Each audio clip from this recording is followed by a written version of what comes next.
In this video I'll show you how to use crumpled paper to create fluffy realistic clouds that will add depth and dimension to your skies. Next, learn the magic of masking tape to craft a perfect horizon line, allowing you to seamlessly blend your land and sky elements. Finally, we'll experimenting with layering effects to bring your entire scene together in a cohesive and visual striking way.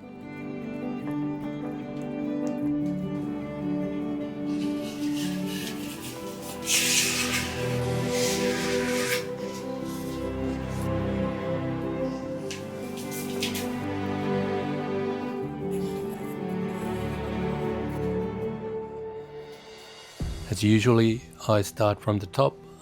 This case I'm using ultramarine blue and titanium white, just rigorously blending it to get that nice blue sky. And here I'm just using a brush, the same brush what I was blending, and just randomly get those clouds. These are the background clouds, and they pretty much easy to just randomly do some shapes and then get the blending brush and blend it nice and softly. And now I'm just using crumpled paper. What I usually do, just using clear titanium white to dip in it. Once in a while you need to change your crumpled paper.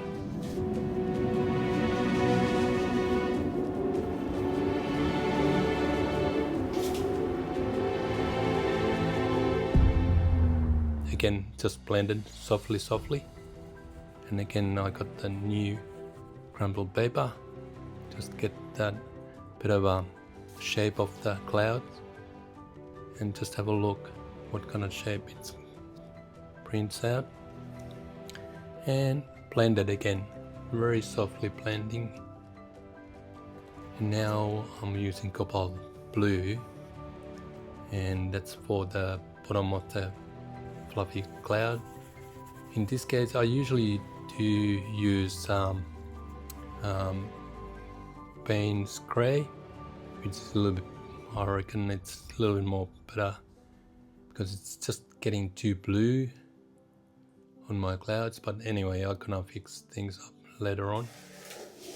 And now I'm just taking that horizon masking tape out and start mixing up my underpainting for crown work, and using Diary yellow and red, Windsor red was, and a little bit of liquid as well. Always using liquid a little bit because it's oil paint, so it gets a little bit more faster drying time, so I can do more work for next day.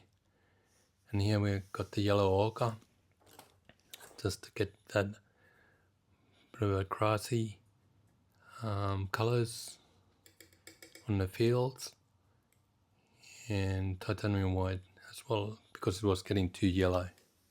A little bit turpentine helps a little bit more flowing.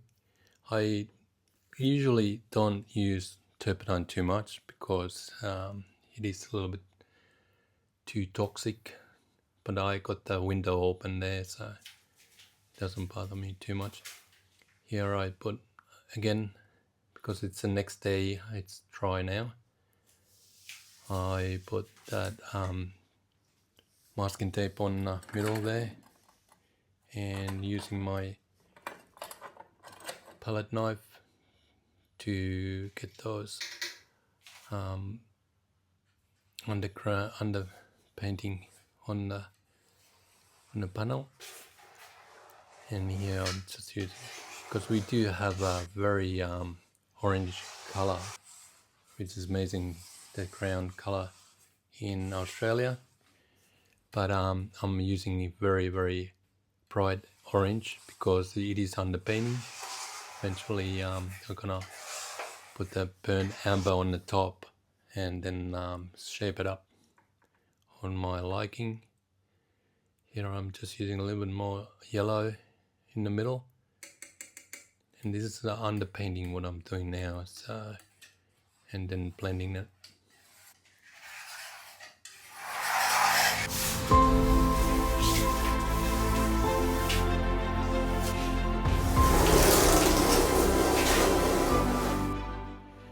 And I'm just adding a little bit light texture with my brush, and then next day when it's nice and dry, it's got a bit of a texture on it. And now I'm just getting ready for paint spray, different paint sprays. One is a little bit more bluey than the other, and titanium white. I'm just fixing up the cloud cover again. And the painting is now nice and dry, so I can shape it up how I want it.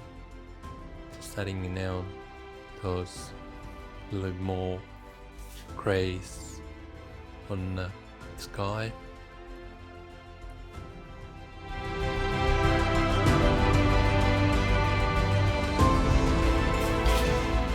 Because the painting is nice and dry now, so I can shape it up as much I want.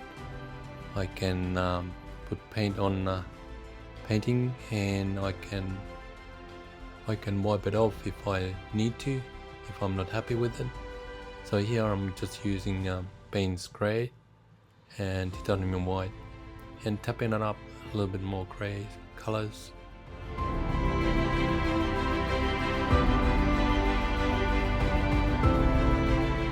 A little bit more darker colors as well, so, and then you just blend it vigorously, and with your paper craft as well you can blend it. And later on I'm gonna put a little bit more white, titanium white as well, so it's just shaping up the storm colors.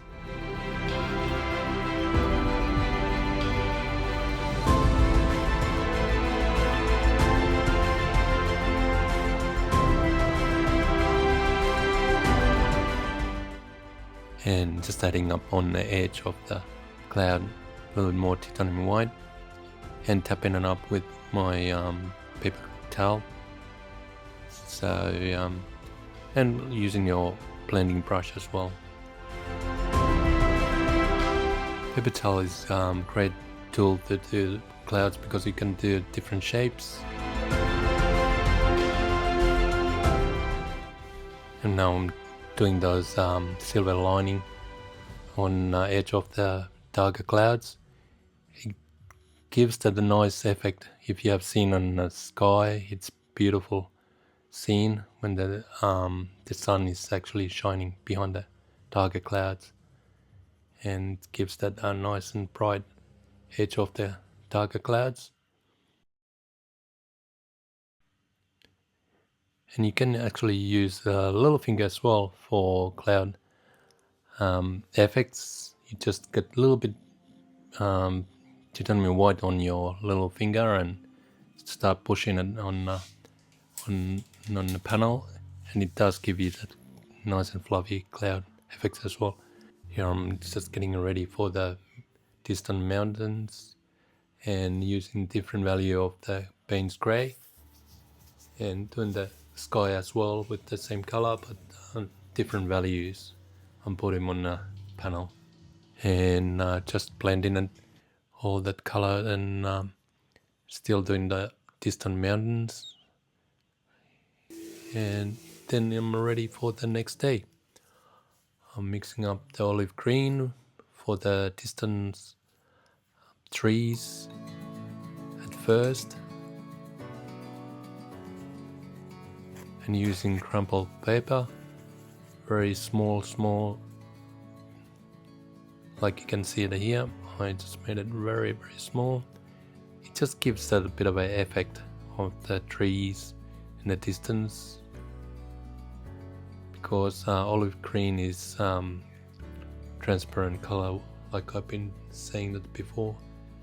And here I just take the masking tape out and put them just about 5 mil underneath, and then using my brush to make a bit of a field straight field at the back, and again using the same masking tape, put them down about 5mm, and then just using a little bit more different colors and a little bit more bigger brush and blending it like a little grassy area. It's very fine. I'm using brush to give that texture as well with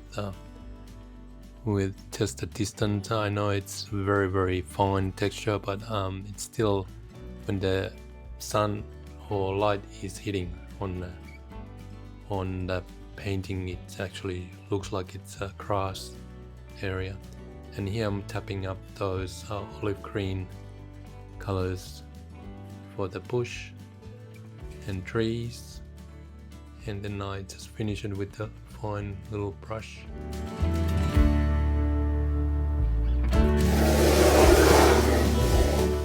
And continue doing the layers down a little bit more bigger areas, and using the brush again to give that texture. Okay, the painting is nice and dry again, and this next day I'm mixing up the colors for my little farmhouse, and I show you how I use with the masking tape to control the lines, and that's the one way to do it. I don't always do this way, but I thought that I'll try it this way for change. I'll show you the other ways as well. This is one way to get all those lines of the house or barn very easy. You don't have to worry about too much straight lines using the masking tape with it. It's always fun to try something different techniques, and you learn a lot to try different ways to do things. I'm gonna leave the shed or barn for now, and I'll get back to it when I'm gonna do the bottom bit of the scene. And now I'm just spreading the burnt amber. This is my favorite ways to do the taking the advantage of the underpainting. So I got very bright underneath the orange, and then I put a little bit darker colors, in this case burnt amber.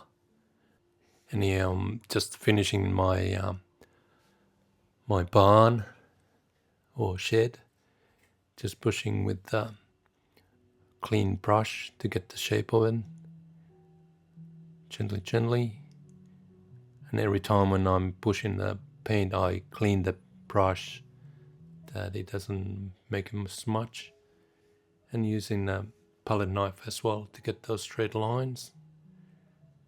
So there's two ways to do it: with your palette knife, nice and straight line, or using the masking tape. And here I'm finished with that. Later on I'm gonna do those windows and stuff. I just go randomly. I go a little bit doing cross shapes as well. Now while the paint is nice and fresh, I can shape it up, and like you can see it, the orange color underneath the underpainting is shining through, and give those shapes for the burnt amber, and it's just a nice way to do all those grassy fields. And now I'm just start doing those gum trees. Australia is very famous with gum trees. There's plenty of them, and just get into shape with that grays colors.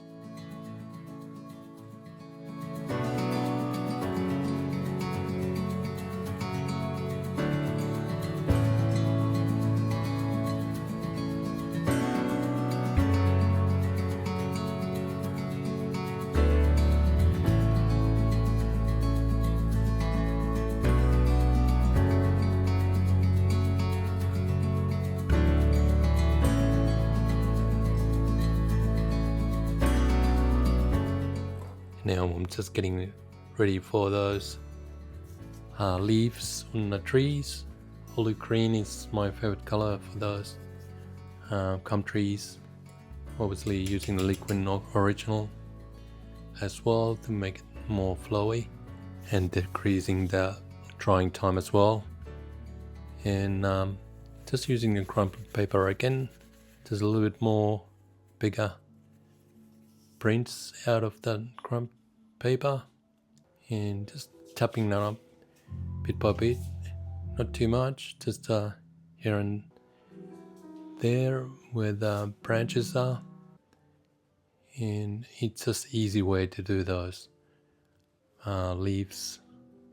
I prefer doing this way. I don't have to do the leaf by leaf unless it's really big leaves when it's on the front of the painting or something, depending in different situations.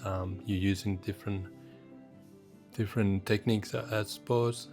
And here I'm using the green, sap green as well to make it a little bit more greenier and highlight it a little bit. Like you can see it gently you put them on top. Not too much, just a little bit.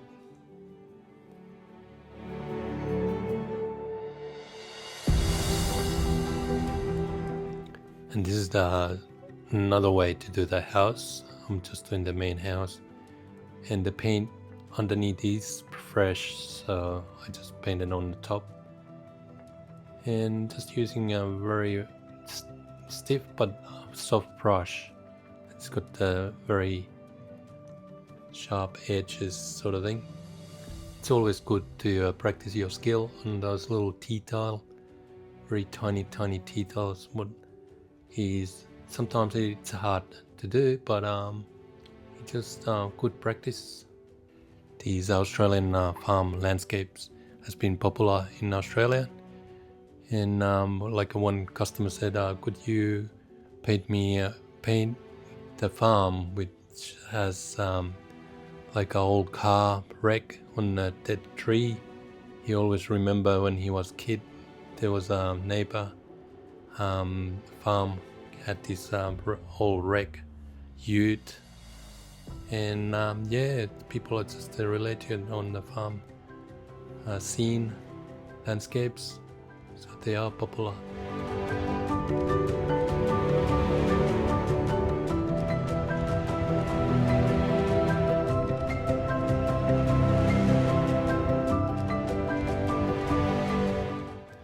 I got another video of Australian outback farm.